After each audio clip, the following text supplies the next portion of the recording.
when I turn that corner and I get into that scene, oh, I see, I'm going to use Pirates as the example. When you turn the corner and you're in the mayor dunking scene. Wow, the hierarchy of experience is so clearly worked out. The first thing you see is the mayor being dunked, then you see the guys that are waiting next in line to get dunked. And then the moment when the woman opens up the window and says, "Don't tell them, Carlos," but it's brilliant. If you just study that one scene, the hierarchy of the experience was so clearly thought through. That was Joe Lanzisero, who's back for an Imagineering Roundtable along with Don Carson. You're listening to the Tomorrow Society podcast.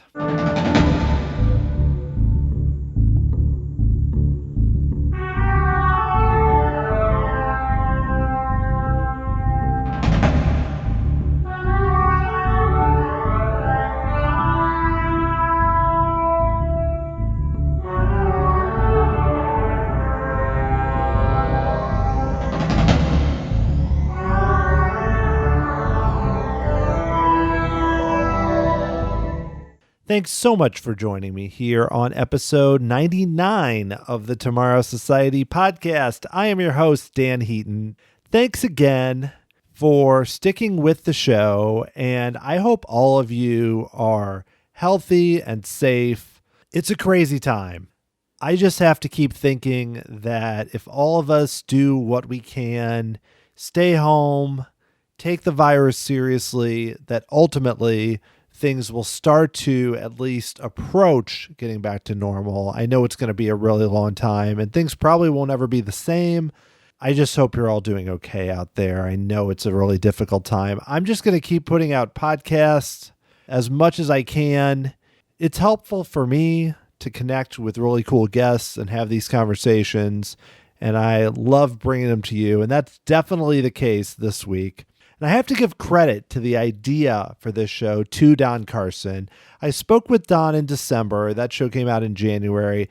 Great conversation. He's a former Imagineer, has a lot of thoughts too about what's going on in theme parks and theme park design, does a really cool blog, has been posting a lot lately on Facebook and Instagram about his ideas for attractions while at home. So I love the chance to talk to Don again. And Don had listened to my recent interview with Joe Lanzisero and came up with a brilliant idea that I really wish I had pursued sooner, but I'm glad that Don brought it to me, which is to do a roundtable with multiple Imagineers and not just talk about their stories, because that's what I've typically been doing when I talk to people that worked at Disney is, how did you get started there? And what did you work on? Get the backstories.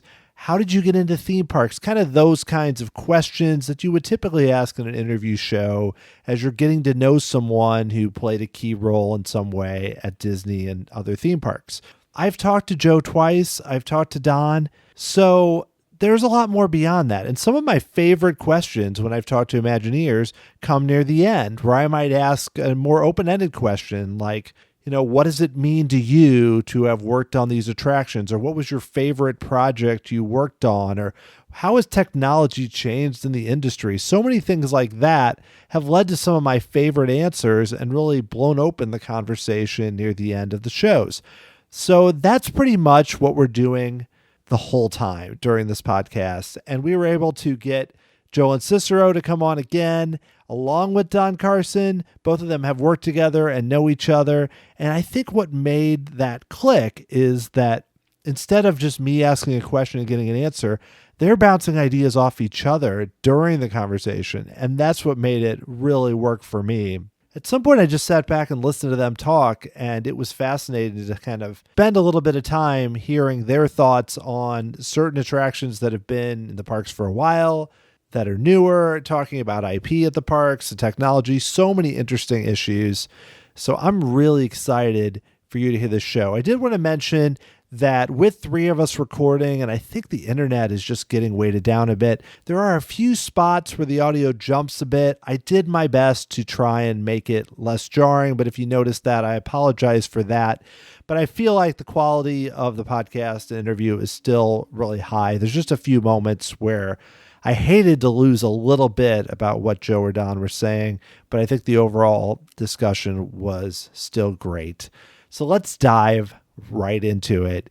Here are Joe Lanzisero and Don Carson on the first Imagineering Roundtable.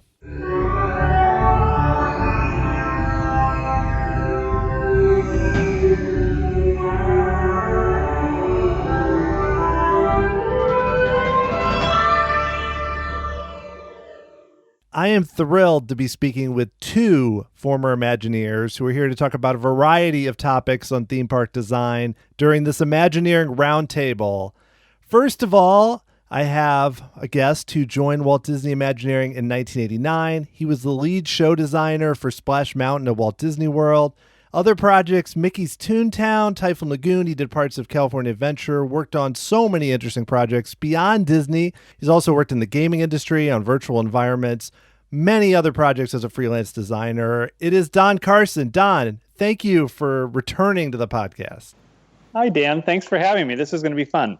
Yes, I'm really excited, and it's great to have a group too. So my second guest started at Disney as a feature animator in 1979. He moved to Imagineering 8 years later, was the show producer for Mickey's Toontown, led the creative development for the Mermaid Lagoon and Arabian Coastlands at Tokyo Disney Sea, led the team behind Mystic Manor, so many more things. He also was a senior creative vice president, oversaw Disney Cruise Line, plus Tokyo and Hong Kong.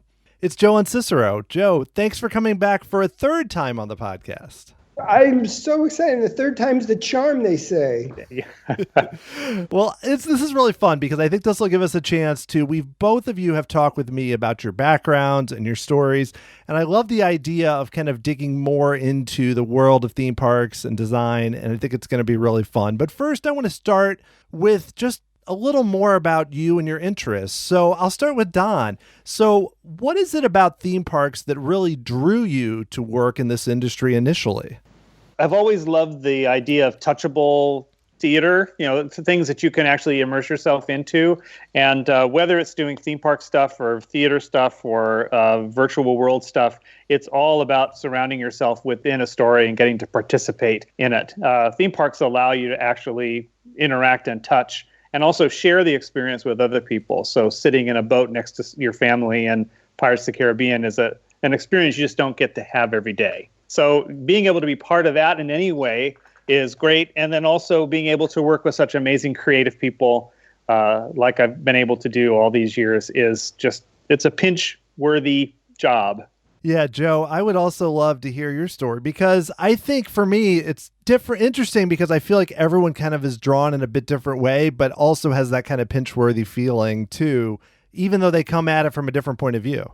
Yeah, as I've mentioned in the past, I kind of fell into it. I started down one road and kind of made this big left turn, but there were commonalities in the things that drew me to my initial love, which was animation, and mostly Disney animation and the great storytelling and the wonderful characters and the legacy that Walt had created there. And then having grown up in Southern California, I had from as far back as I can remember, I was born in 1956, the year after Disneyland opened. So growing up as a kid, we always went to Disneyland. Every year there was that. So it was between my love of animation and not only Disneyland, but, Southern California had all these theme parks. We had Knott's Berry Farm. There was this wonderful old theme park named Pacific Ocean Park that went defunct. But, as a kid, I was always going to those places. So I loved the experience of going to those places, but I loved animation as well. And as I've told you in the past, I just had the opportunity through different circumstances to move from Disney animation, where I was using a certain set of skills, drawing, storytelling, and just took those same skills, but now applied them in a new way in a kind of a new arena, but with the same end result, now is entertaining people. Yeah, I mean, I think that is a through line throughout your career and throughout the career of a lot of people at Imagineering. So both of those backgrounds for each of you I found so interesting, but I'd love to hear more about what you enjoy about theme parks. So let's start with Joe. So when you think about what are really the shining examples? What are the pivotal cream of the crop examples of Imagineering that really changed everything for you?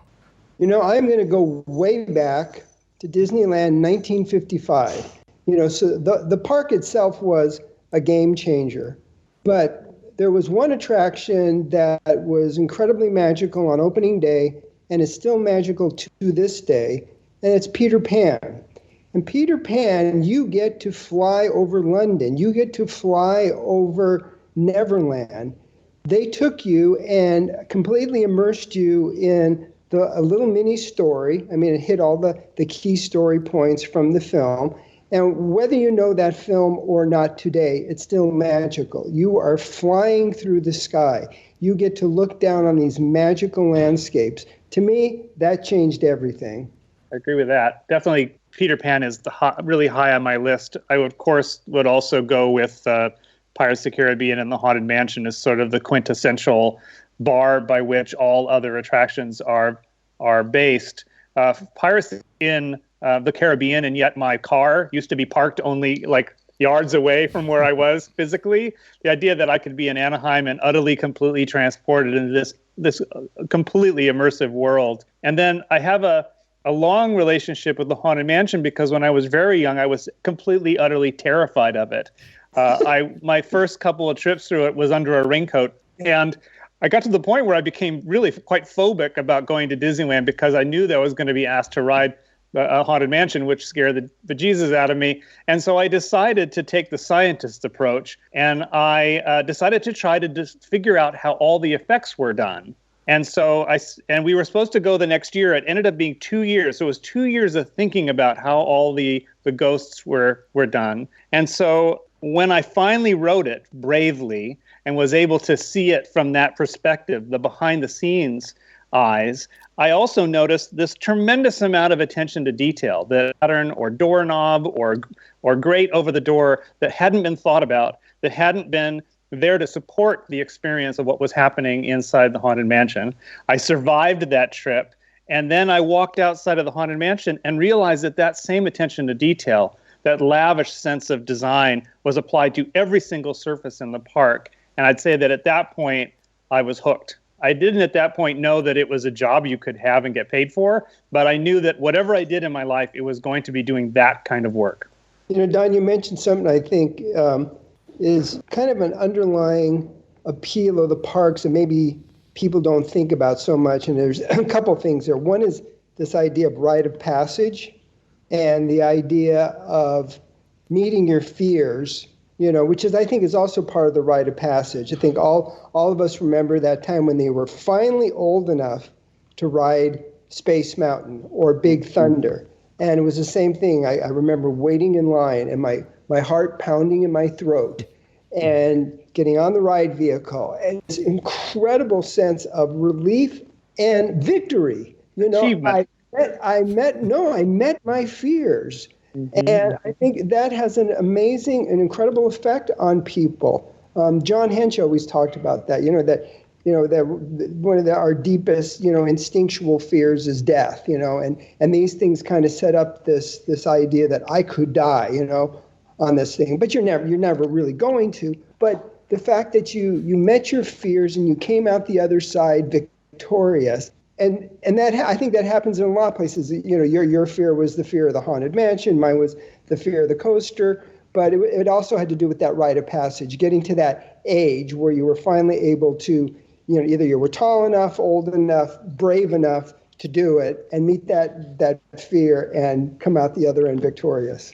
Yeah, so it's so interesting to me that you mentioned, Don, you mentioned both the Haunted Mansion and Pirates, which those ones always come to my mind first. And they opened so close together. And I mean, they were both being developed by the same group. And even Peter Pan was in the, earlier, but still so many classics like that for those two to come out so soon. I mean, why do you guys think that? I mean, those are, if you said what are the two signature attractions of Disney, those might be the first two people listed. What was in place there or at Imagineering? How do those, a better way to say it is, how are those classics that have been able to last for so long? I guess is a better way to ask it. Well, I don't know the answer to that. I think sometimes there's golden eras. For Christmas, my wife bought me the 2-volume set of Mark Davis books. And I am a huge Mark Davis fan, so I feel like building an entire shrine and like lighting candles in front of it. I like leave it open on my drawing table and just turn a page and absorb the page. But since the entire book is done in his words, when you hear him talking about working on those pivotal attractions, we have this idea in our mind that designers had a vision, and then every step of the way they were going to achieve that vision. And it was really much more like, well, Claude's doing this stuff and I'm doing these gags, and Claude didn't get all my gags in. And there's this sort of weird serendipity, this accident after accident after accident that sort of added up to this amazing product. And then if you were to take those men aside and ask what their feelings were about the attraction, oh, my favorite gags didn't make it in. Or Claude might have said, oh yeah, I had this design for this upside down room that never made it in. It would have been so much better if it had. I think that like a good movie and a really good attraction are sometimes accidents. Don, I don't know if it's so much an accident as much as a product of the process at the time. Claude and Mark, all those guys came out of animation, and the way an animated film was made was on a storyboard. And in those days, they drew the little, the individual frames and they pinned them up. And often story sequences would be moved around completely. Or within a sequence, you would take a drawing and move it. And then when they moved to Imagineering, the model I think took the place of the storyboard, and the model had the same fluidity and the same flexibility as the storyboard. In fact, I read where I think at one point the auction scene was later in Pirates, and they moved it around, and I'm sure that was the case with many of the attractions and the way those guys worked. And there was more, I think, as Don said, it was a little more organic than we imagined. And I think that was also a product of the process of making animated films and then moving that same kind of thinking into theme park design, where, as you got into it, you may find, oh, this character is a little more interesting than that character, or that scene now is more important because I've developed the scene after it and realized that may be better if we play it a little different way. So I think that time in history, well, first off, the main thing that was driving all of that incredible creativity at the time was Walt. Mm-hmm. And I don't know if he knew that his clock was ticking or what, but it seemed like, the amount of output, between the time of the New York World's Fair and when he died in '66, you just look at all that came out of that period. So I think a big part of it, of course, was Walt, but I think it was also a process that they had in place. I don't know if that process is lost. I think, a lot of people still think sequentially. I had a conversation with Dave Cobb about some work that he did on the park in that indoor park that they did, the Warner Brothers park in the Middle East, and he was talking about how they approached it like a television show. I think it was the Scooby-Doo attraction. And when I heard him talk, oh, that's great, because it was kind of a throwback to the way they worked in the old days. Of kind of coming up with an idea, then letting it kind of naturally kind of grow and play with it until they came up with the final product. The models, it's amazing how much that model as a tool helps us, because when we're thinking on paper, we aren't necessarily thinking about line of sight as you're turning a corner and you're seeing something. And an idea that just sounded so good on paper or even in plan or architectural drawings, once you get down to the level of that boat moving through the water and you turn the corner, all of a sudden you realize that the way that you were thinking about laying something out is completely different. And that may cause some really good gags to get lost and other ones to rise to the surface, because there are only so many of those choice locations where those things unfold. Wow, I think we could just do a whole roundtable about those attractions. That's it. Let's just forget the rest of the questions. But no, we shall go on. And I'd love to flip it, because I think, like I mentioned, a lot of us just can't believe those attractions and how well they were put together, especially the original ones like Pirates at Disneyland and everything. But I'd love to flip it a little bit. Let's talk about, I'll start with you, Don, the unsung heroes, the attractions that maybe don't get as much attention, but are also really important, or also just really well done. One that's high on my list is Winnie the Pooh in Tokyo Disneyland. I was out on a job with Joe, and some friends had worked on it. I didn't know anything about it. And so I decided, just out of solidarity, I would go check it out. And my expectations weren't super high. It was a little teeny ride in Fantasyland. But I have to say, I was completely blown away. I was utterly taken away from myself. And when you get to that room where you, the vehicle, and the room bounces like Tigger, I couldn't believe, it took the art form of what we do for a living to another level. And I felt that it was on par with a lot of my favorite attractions as far as its ability to transport me. So that definitely is, as an unsung hero, certainly anybody who's experienced it would feel that way. But there's a lot of people in the West that don't get a chance to go to Tokyo and see that attraction.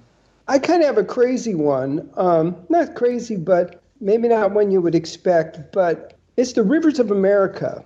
And I remember I really got to appreciate it more in Tokyo than in California. Although I do remember I did have that moment, like Don mentioned a moment ago when he was talking about how, he knew his car was parked just outside and he's in this amazing world. And I remember that moment as well in Anaheim. A couple minutes ago I was on the freeway.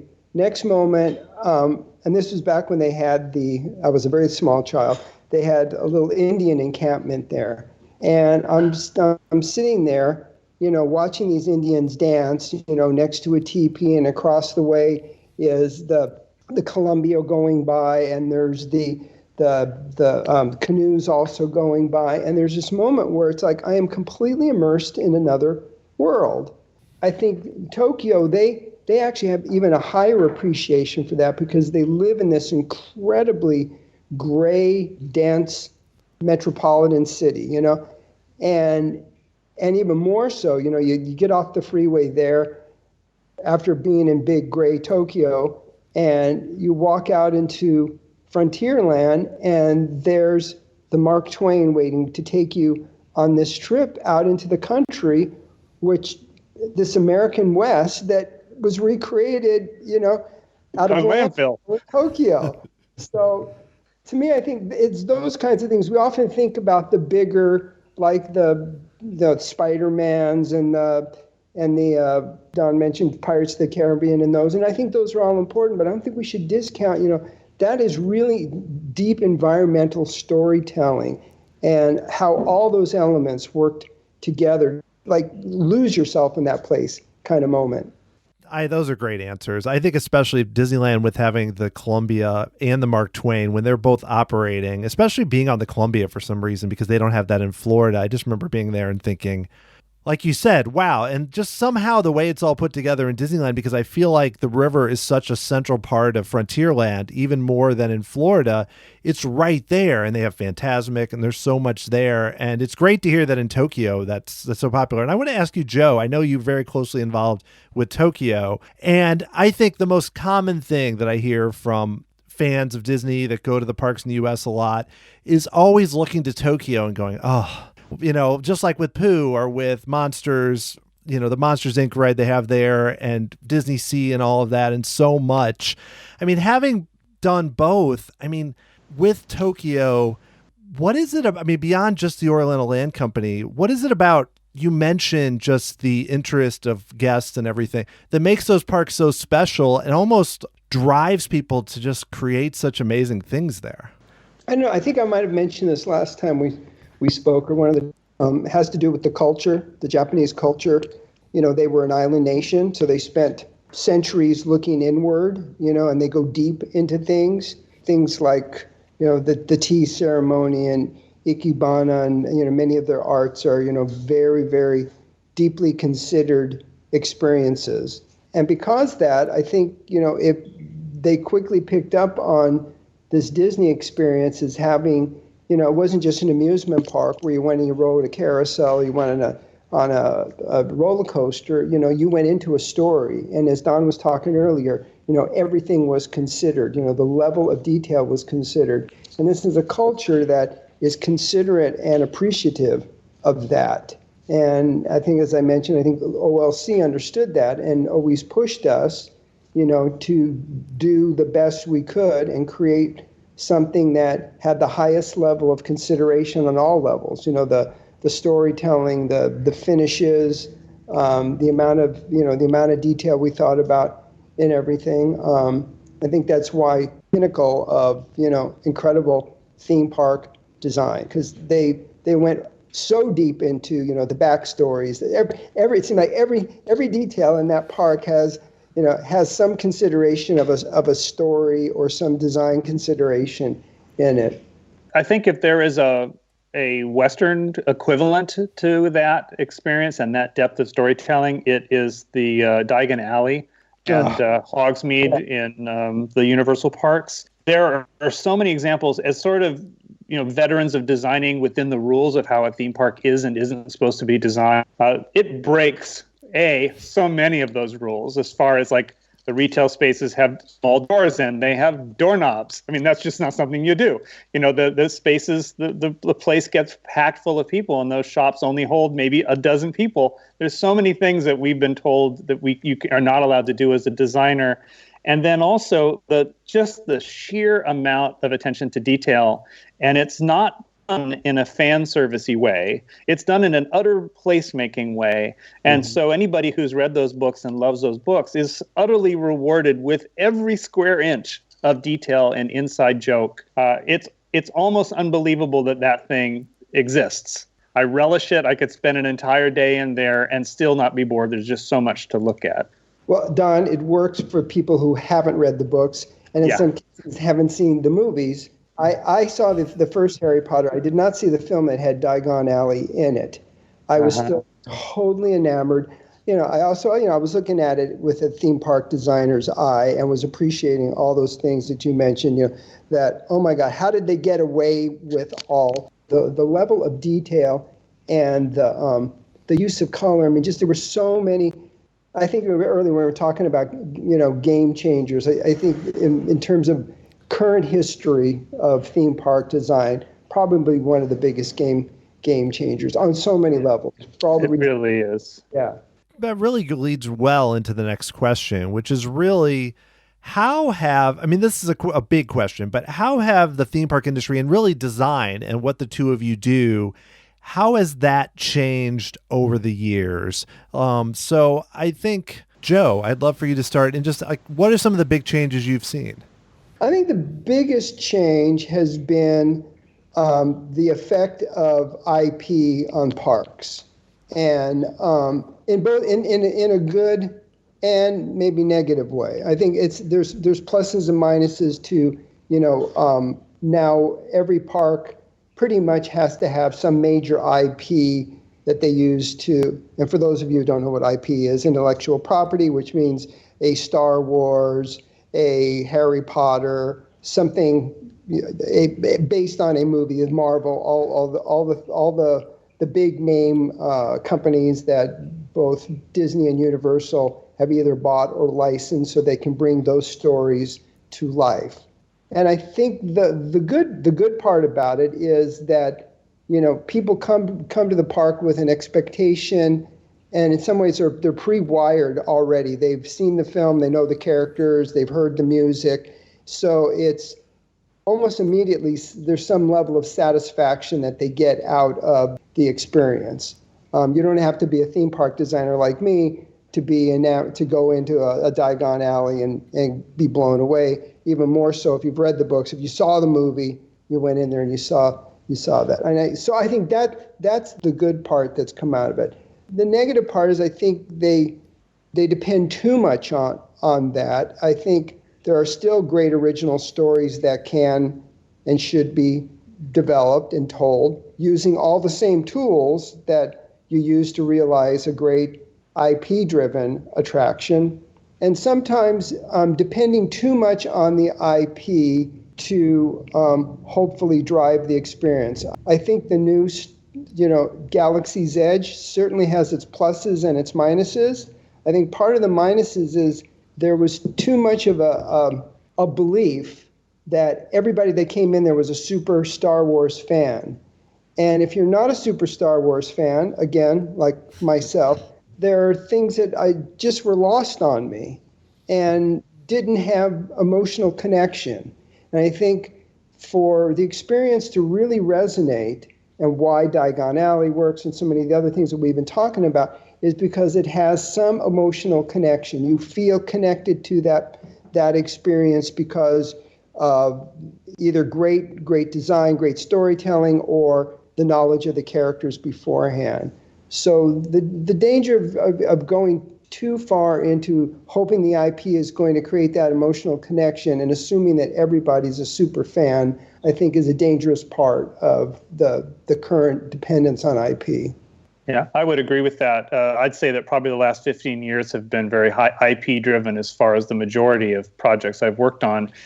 Sometimes it's a great partnership with the IP owners. I found that in many cases, the people who created whatever film or property that you're working with are closeted huge theme park fans and are just so thrilled by the fact that you're going to be turning their thing into a ride that they will step away and let you do your job as well as, work with the material, because really you're in the position of doing an homage to the wonderful IP. The other extreme is sometimes IPs are licensed that really don't necessarily make for good attractions.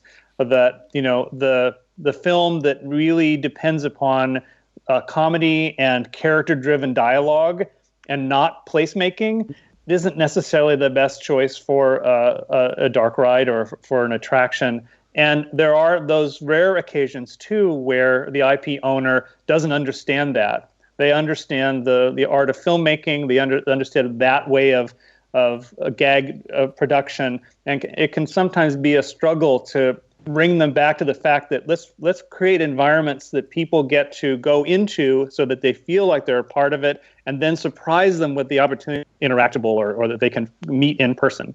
So there's good sides and bad sides. But I would say that when we were talking about Haunted Mansion and Pirates of the Caribbean, one could argue that their strength is that their IP-lessness, that they were created out of whole cloth. And one can get a little sad that doesn't exist anymore, but Joe is living proof that with Mystic Manor that it is possible for a non-IP attraction to create its own identity and own characters and be very, very strong onto its own. And Dan, I think last time we spoke, I mentioned the other kind of danger of IP is that it fades. And if the designers aren't considering that when designing, you could have something that, if it's so dependent on your understanding and knowledge of those characters and stories at its core, and they haven't thought about the experience at a higher level of just creating something that's fun and interesting, often the ride system. I think we talked a little bit about Roger Rabbit. I don't think no one knows who Roger Rabbit is anymore. Who cares who Roger Rabbit is anymore? But it's still a fun experience because you get to get in this little crazy cab and spin it, and go through crazy environments. I think likewise, Buzz Lightyear, Astro Blasters, I don't know, I actually consider Buzz Lightyear and the Toy Story characters, they're pretty evergreen and they'll be around forever. But if they did start to fade, at its core, it's still a fun experience. You get to go in there. If you don't know those characters and you didn't see the movie, the core experience still holds up. So the good designer, when working with IP, has to think beyond just the IP and just the worlds and think, how is this what is the core experience that I'm designing? How is that going to withstand the test of time? And 10, 15, 20 years from now, because these things are super expensive and, lots of concrete, steel technology goes into the ground. It's not like a movie, if it's a bomb movie, they put it on the shelf and that's it. It's forgotten about. You spend a lot of money, a lot of time building these things, about how this thing's going to present itself long after the IP has faded. I think that another good example is the Pandora Land in Florida, because here's a film that was extremely popular now many years ago. It could be very popular again with the new films that have yet to be released. But I think the huge attention to detail on the land placemaking, and then the attraction where you're flying a Banshee, even I went in there with a skeptical eye. But as soon as I started feeling that beast breathing between my legs, I was sold. And then also, I think as a dated theme park person, I hadn't really taken into consideration that the media that was that experience was created by James Cameron. So that is one hell of a beautiful roller coaster ride. So my hat off to Joe Rohde and his team, because I don't know myself, but I can only imagine they walked into that job with little trepidation, because the film was old even when they were starting to work on it. And yet they've created a place, even down to the dining experience, the food that you eat, that is true to itself. And I think is a really good example of placemaking and attraction design. Yeah, when Joe was talking earlier, Don, I thought of Pandora, because to me, even going into Flight of Passage, I thought, oh, it's kind of like Soarin', but it's a movie. And I thought, oh, I like Soarin', but, and then you get on the Banshee and the screen opens and I was like, oh my gosh, so I think if Avatar never existed, that could be an interesting land. And also with Roger Rabbit, like you mentioned, we talked about, Joe, Mr. Toad's Wild Ride, which is another example of something where very few people know the original Wind in the Willows, or even the, Mr. Toad, which was part of a packaged film at all. And yet the version at Disneyland is still popular. And then the Florida version is like revered as this attraction. So there's so many. So it kind of leads me into the next question, which I'll go to you, Don, which is, when you're designing attraction, this could be IP or not, I think it goes beyond that, but what are the most important things that you need to remember or that you need to focus on when you're designing a park or even an attraction? For me personally, it's the placemaking. It's how can I bring you inside this? How can I take you away from the queue you've just left, or the argument you had in the line getting the soft serve ice cream? You are going to be lost in this world. And every opportunity that we have in designing, from the second whatever conveyance has taken you through there, have I successfully created a place that took you out of yourself? And everything is different, and every budget is different. Arriving and doing a Winnie the Pooh attraction is very different than doing a Big Thunder roller coaster. But you bring that same sort of sensibility, and that as a designer too, creating rules by which the universe of your attraction live within and sticking with it. The process of creating a design is so people-driven. There's so many hundreds of hands that are going to touch it. Is as sort of the early ringmaster or the champion of the design, building the foundation of a conceit or a story that will help everybody make decisions outside of you that reinforce it. Often you can ride something at the end and have no perspective on all aspects of it, but having a wonderful time because you got to participate it with all these amazing, talented people at coming up with this place that now is a dried concrete and painted and ready to go. That's a great answer, by the way, Dan. I'm going to answer this a little more from a technical point of view. And the thing I always think about, first off, these rides and the theme park, unlike movies, again, thinking about this was an evolution for Walt, from a 2D flat screen to creating a three-dimensional world that he allowed people to walk into and touch and feel and smell, that involved all your senses beyond just sitting in a theater and watching it. But the difference was, in the theater, you had a focused audience. I mean, they were sitting there and they were staring at the screen, and there were very few distractions, unless you had your girlfriend next to you and you wanted to put your arm around her, or you had a screaming kid on the other side who wanted more popcorn. But for the most part, it's a very focused experience, where all of a sudden in the theme parks, when you're creating a ride or a show or a walkthrough or whatever, you're giving up so much control, or you don't have that same control that you have when you're sitting there walking theater. So for me, it was always about thinking about the hierarchy of the experience. And those early dark rides were great learnings for me, because they didn't have a lot of money, but they knew, and that's, I think, why the Disney dark rides evolved the way they did. And they used the black light because they could really focus your attention. You knew what to look at. And everything I tried to do, and when I stopped being able to draw and actually really design and was just directing other people, the thing I always tried to do was help them understand the hierarchy of the experience and how what they were doing fit into that hierarchy of the experience. Because when you're doing a scene in a ride, like Don was mentioning, like we build the model. The model is important, but even when you're down in the model, understanding, what is that key storytelling piece that I want to make sure is there and people see it, then what is the secondary things that support that piece, and then what's the third or fourth elements beyond that still it all works together. The whole is greater than the sum of the parts, but you still have to have, when I turn that corner and I get into that scene, I see, I'm going to use Pirates as the example, when you turn the corner and you're in the mayor dunking scene.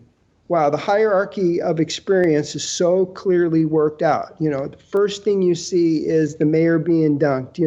Then you see the guys that are waiting next in line to get dunked. And then the moment when the woman opens up the window and says, "Don't tell them, Carlos," but it's brilliant. If you just study that one scene, the hierarchy of the experience was so clearly thought through. For me, that's the one thing I always try to think about, and still do when I'm designing whatever, how is it going to play out to the guests, and how am I going to control, and what are the tools that I have to control the experience, so it's very clear of what I'm trying to communicate gets across the way it's in my head or on the paper, and they're going to see it and experience it.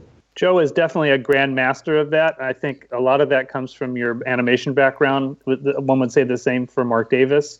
And when we've worked on projects together, I would always defer to your character placement, because not only do you focus on how you approach a scene and the hierarchy of how they're arranged, but also their body language and also a sense of humor. You can look at even the poses of the characters and have an understanding of their emotional state in that moment, even if they're doing something relatively mundane. And I think that the two that illustrate that for me the best is the Monsters, Inc. attraction in Disney's California Adventure compared to the Monsters, Inc.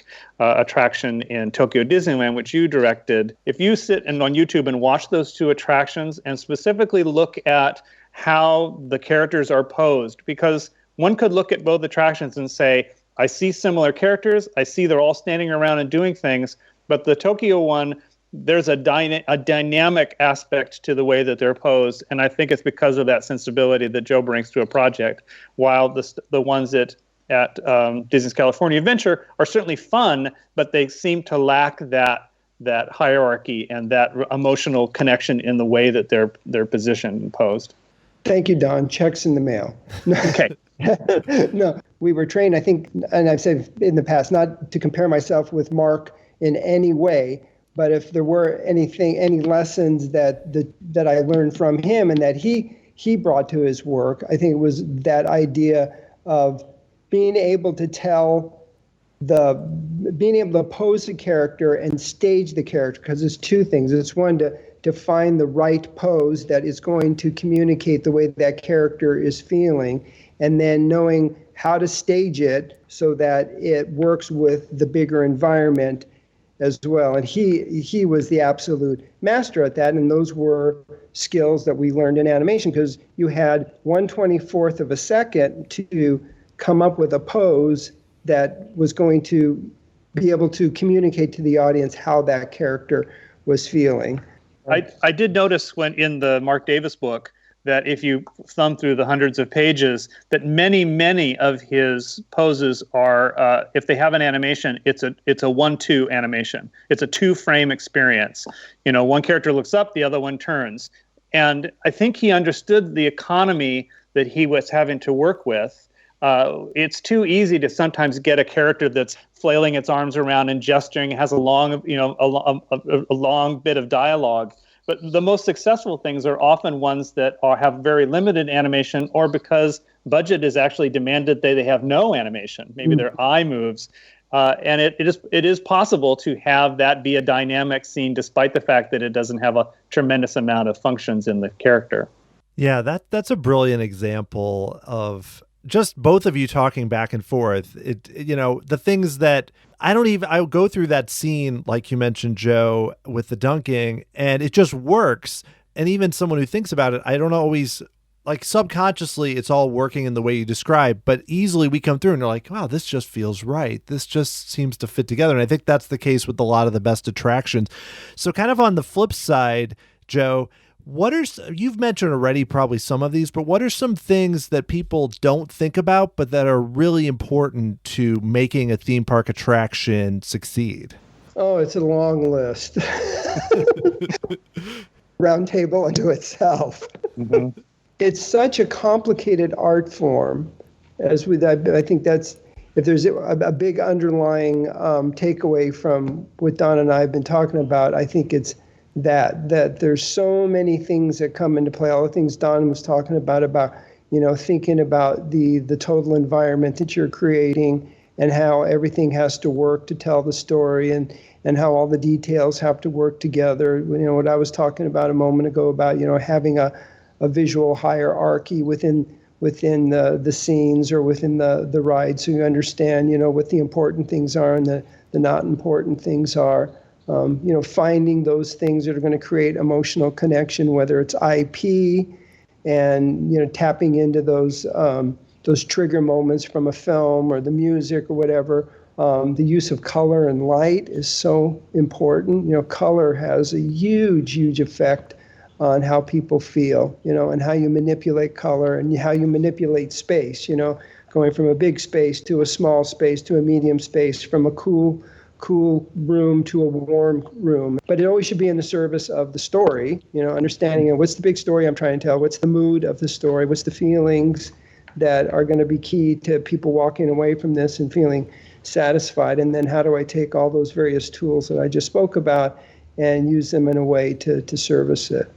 Yeah, I don't have a background in animation. My background's in illustration, so I tend to approach the layout of an attraction in a more illustrative way. So in college, they trained us in composing illustrations based on the arrows and pathways that lead your eye from one thing to the next. And what are the opportunities in the architecture of the structure that allows you to pay attention to something and then leave that, and then go to the next thing. It's very tempting to just fill a place full of lots of things to look at. And I think that Small World does a great job of that. It's like being in a giant music box. But if you're trying to tell a more subtle story, you want to be able to feel as though you've had a quiet moment. And then it's also, in a more filmmaking metaphor, it's like establishing shot, pan to establishing shot. And you see that in film all the time, where you have something that you arrive at, everything is composed for your attention to look at and understand what's happening.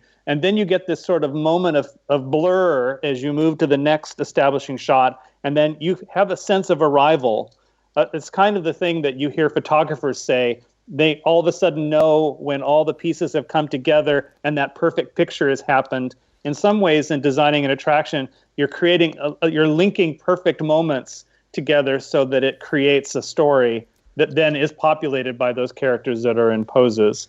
But it's just one of those weird parts of this job that's kind of unique to theme park design. There's a lot to that. I want to ask so many more things, but we're starting to wind down. But there's one big question that I feel like would be perfect to kind of summarize a lot of things or to look ahead, which is, I'll go back to you, Don. So do you have predictions for where the theme park industry might evolve in the future? Because obviously, there's so many new technologies, there's IP like we've discussed so far, but what's kind of the next step in terms of where attractions or even where the parks might be going in general?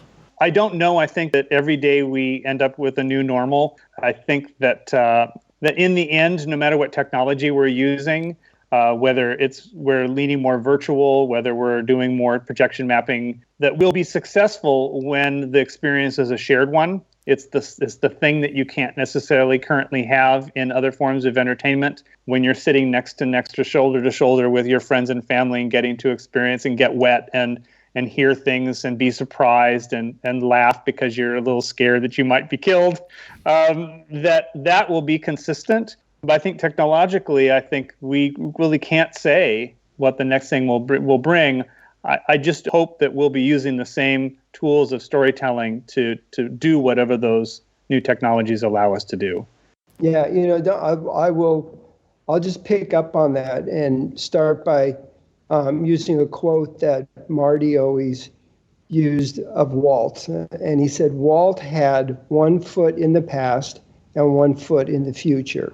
And the foot in the past was the foot that understood his understanding of the brand, that shared experience. I think that's key. That's never going to change. It's why people, when TV came around, they said that's the death nail of movies.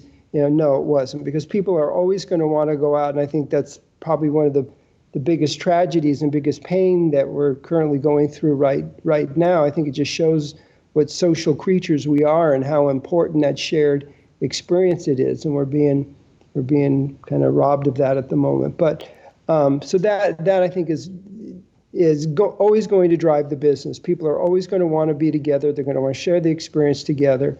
So that foot in the past and the foot in the future, it's exactly what Don was talking about. It's what that new technology was going to be. I mean, Walt embraced, he created the animatronics. He was the first to use, stereophonic sound and in movies and animation and color and so many of the innovations, because he was always looking at what's that great technology that's out there. And we don't know what that next great technology is going to be. Or like Don said, right now, it's projection mapping and the use of projection. And as Don mentioned, maybe sometimes it's for the good and sometimes it's a little bit of a distraction for me because it's too obviously a film. But what's the next great thing? There's a couple companies that I've seen some really interesting things that they're doing with sound technology. What's going on with different kinds of projection techniques. So all that's exciting to know that that's going to continue to evolve. Then there will be what as Don said, what will be the new normal. But I think we always have to bring it back to it's going to be a shared experience. It's better be, grounded in a great story, whether it's an original story or an IP story, and in the end, something that's going to have deep emotional connection with the audience. Yes, I totally agree. I think that's a perfect way to end. This has gone by way too quickly. We'll have to do this again. I feel like we've barely scratched the surface, but both of you, thank you so much for being on this podcast. It's been a blast to just dig into more of the issues and how things work with theme park design. So thank you both so much. Thanks. It's fun. Great to be with one of my favorite designers in the world. Old friend Don. Ditto. Share this time together. If you like this podcast, you should definitely listen to my earlier episodes with Don Carson and with Joe Lanzisero. You can find all three of those shows at tomorrowsociety.com. If you'd like to support the podcast, there is a great way you can do so. You can make a small monthly contribution and become an official member of the Tomorrow Society through Patreon. You can receive some really cool perks, including bonus episodes like the monthly Tomorrow Society Bulletin podcast that I do exclusively for members. I'd like to give a shout out to my latest members, Andy Dolph and Cole Bayer. Thank you so much to both of you for signing up. It makes a huge difference in keeping the podcast going. You can learn more at tomorrowsociety.com/member. If you'd like to get a hold of me, send me an email, dan@tomorrowsociety.com. Follow me on Twitter at tomorrowsoc or Facebook or Instagram at Tomorrow Society. The Tomorrow Society podcast is hosted, produced, and edited by Dan Heaton. The music was written by Adam Hookey and performed by the Sophisticated Babies. Next time will be episode 100 of the Tomorrow Society podcast. I'm going to extend the deadline for questions a couple days. Send me your questions by Wednesday, April 8th. I will try to answer them. Stay safe out there, and I will talk to you again very soon.